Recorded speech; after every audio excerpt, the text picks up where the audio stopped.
everyone. I am Devanshi Malik and I welcome you all to Dialogue with Diva on NIN Live. Tonight, we are in conversation with an inspiring young woman, and it is my honor to introduce SANA Mittar. Sana is a 19-year-old social entrepreneur and a recipient of the prestigious Diva Awards 2021 for her contribution in advancing UN Sustainable Development Goals and empowering young change makers. Sana also coordinated a campaign with 150 volunteers to raise rupees 500,000 for vulnerable communities during the COVID-19 pandemic and raised funds for 40 disadvantaged children to buy mobile phones for them to continue their learning. Before anything else, Sana, I'd like to congratulate you once again and on behalf of our NIN team. Thank you so much. Thank you for having me here today. How are you tonight? I'm very well. I'm very excited for this interview. Great. So let's dive in. Tonight I feel so proud to know you, and I'd like our audience to feel the same. So tell us who Sana Mittar is. Okay, so I'm Sana. I'm from New Delhi, India. I'm a 19-year-old and I currently study at the University of Warwick. I'm studying economics, politics, and international studies. Yeah. Like you mentioned, I'm also a social entrepreneur and I run my own organization. It's called Global Volunteers Action Network. We call it G1 India. And we work towards advancing the UN SDGs by providing young people with meaningful volunteering opportunities with local NGOs and social impact organizations. Great. Like you just said, you are the founder and president of Global Volunteers Action Network G1. I'd request you to tell us more about G1 and your journey. How did you start and when did you start G1? So I started G1 in 2020. It was during the pandemic that we sort of realized that there is a lack between people who want to work for social causes and people who are already working for it and organizations that are already doing that work. And people just didn't have enough awareness, resources, or the means to sort of connect with these organizations, but they had the passion and the drive.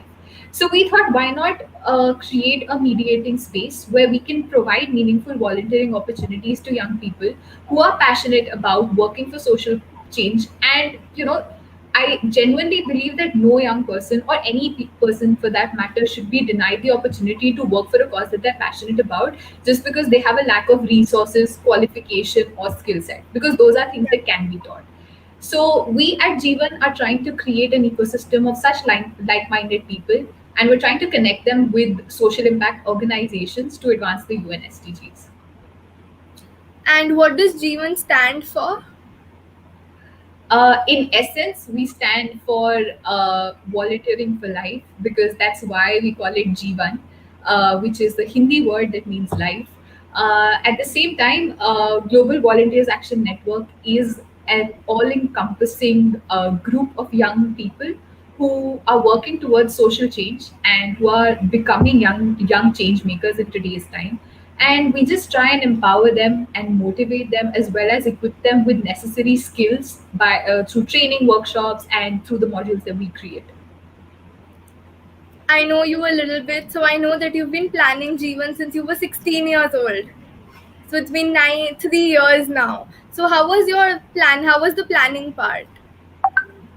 Honestly, during that time, from since I started working in the social impact sector, that was 3 years ago. I was working with different organizations. I worked with Bilac India. That's where I think I was introduced to the concepts of advocacy and social impact.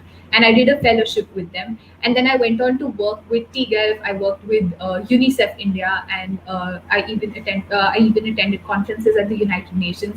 So basically, to gauge and understand how social impact sector works and Yeah. how entrepreneurs work in this sector, because it is a very new and upcoming sector, and you don't generally associate business with social impact.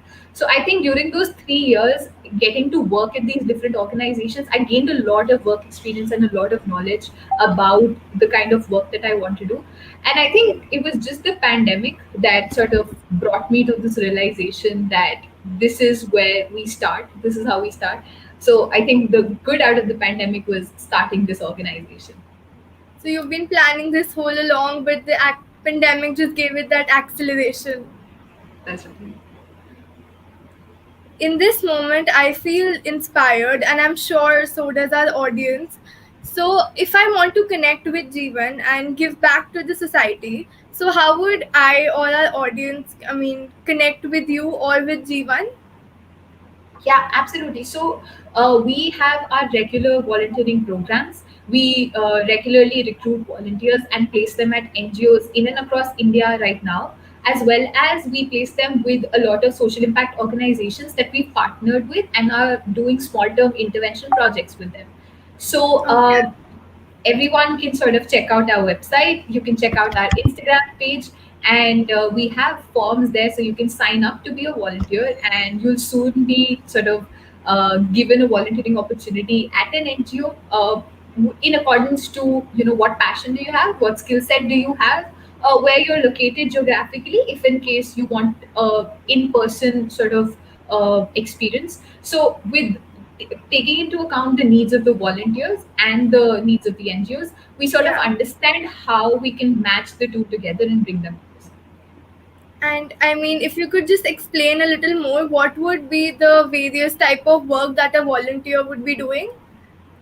So we have partnered with multiple organizations who don't just work on one cause. So we have people Yeah. working we have people working on the environment. We have people working on gender equality, mental health, youth empowerment. So according to what skill set do you have? Let's say you're a graphic designer, you're great with graphics, and an NGO also needs help with The rebranding website and their reaching out people on social media. Absolutely, absolutely. So those are things that you can, of course, volunteer with, and it doesn't necessarily have to be a very young person who sort of comes in and sort of works with the NGOs. They can be working professionals who can work with NGOs part time on weekends, give them an hour or two of their time, and I think in that manner we have a huge variety of people that come in to be volunteers. Okay. So now, what are the three things that you absolutely love about your work, and three things that you maybe shy away from doing? That is a very interesting question. I think three things that I absolutely love. The first being that whatever work I do directly impacts people. I can see the impact that it creates on real people's lives. So you Yes. genuinely feel really happy about it, that you could sort of do something for them. And I think that showcased with what we did with our COVID relief. We try to sort of help people with resources, verified leads, and we helped around 1,500 people. So that was a huge impact that we could create, and that fills you up with so much joy and happiness. The second thing I would say that I get to meet so many amazingly talented people. I think half of them are in my team. Honestly, I keep saying this. Jeevan was just an idea with me, but it was my team that brought it. That sort of created an organization out of the idea that I had. So they're all such lovely bunch of people who are so talented, and they push me and motivate me every day to keep working. And I think the third thing is when you realize that you're working towards something that you're really passionate about, that Yeah. work always gives back to you. You have the support of your family, you have the support of people around you, and when they support your work and you see that this is something that is meaningful to not just you but other people as well, that feeling is surreal. And I think that is what I also felt when I received the Diana Award, because I never thought I could get that sort of recognition for the work that I do. Yeah. um, Three things that I would definitely shy away from: going into very, I would say, very stressful situations, because even though people think that social work or social impact is of sorts that you're always helping people, you're just doing great Yeah. work, but it Yeah. comes with its pressures, right? When we were working on the COVID relief, we were answering help calls like 24/7. So it was very stressful for Yeah. everybody to Yeah. sort of be in Hmm. that situation. So I think the whole idea of activism burnout is very real. So I think definitely avoid that. definitely avoid taking a toll on letting it take a toll on my mental health, because then it sort of translates into your work, and then you're not able to work to the capacity that you could have. Hmm. And I think just I shy. I don't think I shy away from it, but I definitely try that I live up to every expectation that I set for myself or I set for the organization, and we can live up to that work because, like I said, we're impacting real people's lives. So, which we try to get the best that we can. Speaking of your team, I'd like to officially put it out there that I would love to join your team next time that your volunteer forms come out. And having what you just said, just to summarize, so you do all the work, you do burn out yourself, but the main idea is to not bring it home, not bring the negativity back home so that you can continue growing, right? Absolutely, absolutely. So, what is your coping mechanism when you get exhausted? I think my coping mechanism is honestly watching a lot of movies. I love doing that. So I watch a lot of movies. I take that day off, and I'm very, very grateful to have that team with me who can sort of, take care of the work even if I'm not there or I'm not constantly in working or, in contact with them. They're all leaders, right? They're all Hmm. managing teams, they're all managing interns, they're managing their work, and they're all students, so they're typically managing their education and doing a full-time role here. So whenever we sort of anybody in the team requires that sort of time off, we have an open discussion about it because I think that's very important. And Yeah. so whether it's me or somebody else, we take that time off.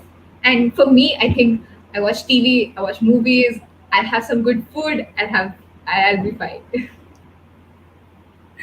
It is leadership qualities like yours that create a whole, you create a community. You're such a wonderful person that I'm sure your team is so, me and your team is so proud of you. Thank you so much. That's so, so kind of you. Thank you. The kind of work that you do is, I mean, it's truly selfless. How do you manage to keep yourself motivated? Some days it's very difficult. Other Yeah. days it's something that you're passionate about, right? So you keep working for it, and you always want to keep doing something that you really like. So I've been really fortunate and privileged enough to have that opportunity that I can do something that I'm really passionate about. Many people don't have that opportunity, and I think that privilege and that motivation that I get is through this. And like I said, I think my team, they drive me to keep working hard, because every day I'll wake up in the morning, there'll be a barrage of messages on our group, everybody will be discussing ideas, the work needs to be done, and sometimes they scold me also when I'm not meeting deadlines. So I think that check is very important, and that keeps me motivated.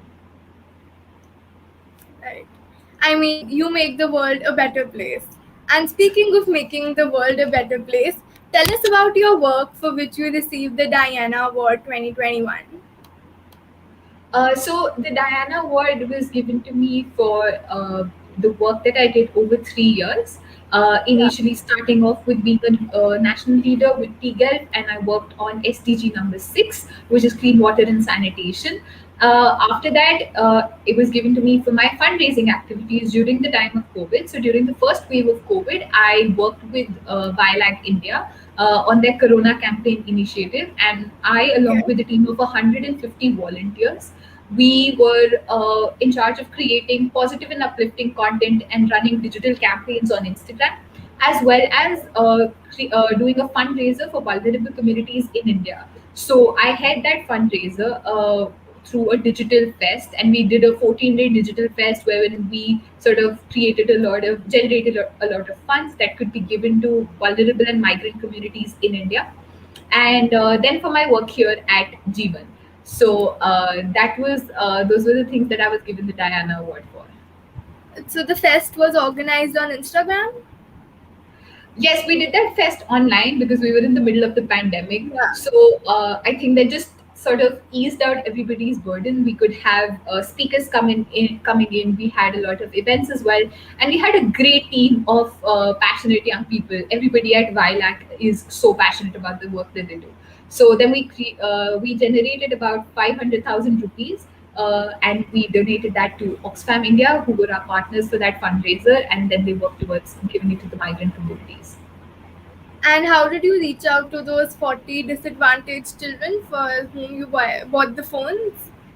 So that was given to one of the government schools here in Delhi, who were trying to generate funds for students in these schools who were not able to afford mobile phones during the time of COVID for their online learning. So we sort of fundraised enough money to buy 40 phones for students in these schools. Okay.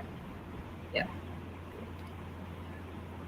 What are the challenges that you face? I mean, doing all the work through all these years, what are the challenges that you face on a daily basis?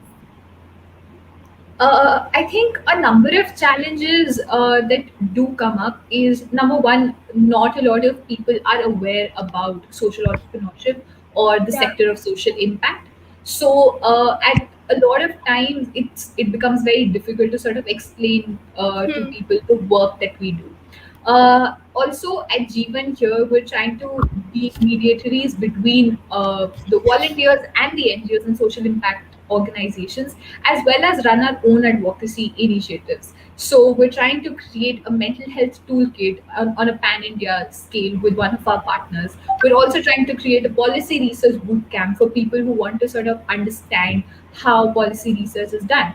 So Okay. these are issues that we are now working on, but at the same time, we're an upcoming organization. So it takes a lot. It takes a lot of work from our end to sort of put your foot in the door, where there are so many great organizations that are working towards similar causes. So I think just that outreach, getting that word out, and constantly getting people to join in your movement is something that we still face a problem with, and we're still trying to sort of come up with solutions to counter that. At the same time, I think there's also an aspect of there's also a monetary aspect connected to it. Even all social impact organizations or NGOs for that matter need enough funds to sort of keep their working going. And at Yeah, this point, we're at a very yeah, and at this point we're at a very small scale. So when we sort of reach out for funding, or we try to generate that revenue where we sort of create enough funds to even supplement the work that we're doing, those are things that we're still sort of battling with, and we're still trying to figure out. On a very student level, I think just managing your academics and your yeah. college degree, along with other commitments that you have in college, other co-curriculars that you're sort of involved with, and then running an organization, I think those are things that sort of do take a toll on you. I mean, I'm sure there must have been a couple of incidents where you thought that your efforts were not at par with the demand. So, how do you cope up with that? I mean, I think when I felt that, that was during the second wave of COVID. We tried to create a COVID relief initiative. We created a repository of verified leads, which was sort of renewed every yeah. 24 hours. So we kept updating that. So we were constantly working on finding verified leads, and it was pan India. So we were Hmm. based in different cities, all volunteers in different cities, trying to connect with people across India. At the same time, we were running WhatsApp support groups, we were running mental health support groups. So I think during that time when cities like Delhi, Bombay were hit so badly, that was a time when we actually felt that burnout, where we did not know what to do, because we're 18 to 24 year olds who are Hmm. trying to help strangers in a time of Yeah. crisis, while our own homes are facing the brunt of the pandemic. So I think at that moment, I remember a lot of volunteers reached out to me and said, "Listen, I've been answering distress calls for the last Hmm. 3 days, and now I literally do not have the capacity in me to answer another call, because people are calling that they need an oxygen cylinder, or somebody, because somebody is critical in another city, Yeah, and yeah, you're yeah. sitting here in Delhi and you don't know what to do. So I think it's situations like these that are that sort of make you very hesitant about what you're doing, and if you're doing enough, because that's a paradox that you're in. You're Hmm. constantly trying to help, and you're still not at par with Yeah. how much you could have done. So I think that was very difficult to do.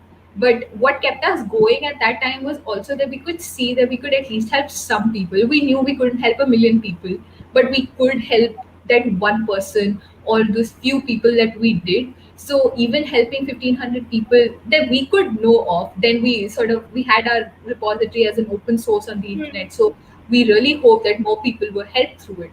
But that's all that we could do. There was a point of time during the second wave where I needed contacts. Like there was an emergency at the house, and I know I called up people at odd hours. I was calling up people till 1 o'clock at night, and I did receive numbers that you should contact Sana. She has verified leads. So I mean, you did help me also. So thank you so I'm much for so that. so glad. I'm so glad. I'm so glad we could help you. So, I mean, we're obviously privileged than so many others. Do you ever suffer from privileged survivor's guilt, and how do you cope up with it? I think recognizing that you are privileged, recognizing that you have it easier than most people might have in the same situation, is Yeah, something that you can do best, and then make the most out of your situation and give back in the best of your capacity. So I think when I say that I'm a 19-year-old social entrepreneur, that is also because I have my family who support me. I have that support that I can do what I'm passionate about. I'm given that space to be myself and do what I want to do. I have a university where I'm studying, but at the same time I have professors who can sort of understand that maybe okay, there is some work that I'm also doing, and they help me out with that. They guide me.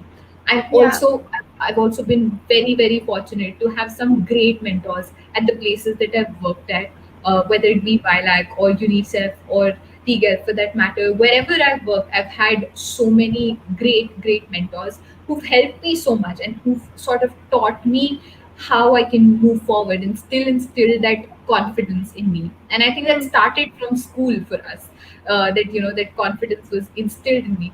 So I think realizing that I have those sort of privileges, I have that support, whether it be emotionally, financially, physically, mentally, any of that sort. So I have all of those things, and I think recognizing that and then using that to give back to you know to the work that you're doing to people in society. I think that's the best way you can cope up with that um, phenomenon. okay. For us to, realize that we are privileged, one needs to be empathetic towards others and towards yourself also.